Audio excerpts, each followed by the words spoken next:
How to transfer Cash App money to Apple Pay Card 2025. In this video, I'm going to be quickly telling you on how you can transfer your Cash App money to Apple Pay.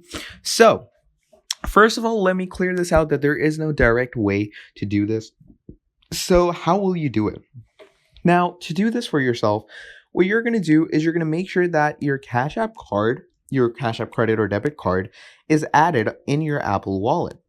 So what you do is you simply come over to your Apple Wallet as so, you click on debit or credit, click on continue, and right over here, just scan your Cash App credit or debit card. Or what you can do is you can add the details manually as well if you want to. Just add your name, card number, etc. And what you do from there on out is add your Cash App money directly to that card. And that is how you can transfer your Cash App money to your Apple Pay. So that is pretty much about it. Thank you for watching this video all the way till the end, and I'll see all of you in the next video. Have a great day. Goodbye.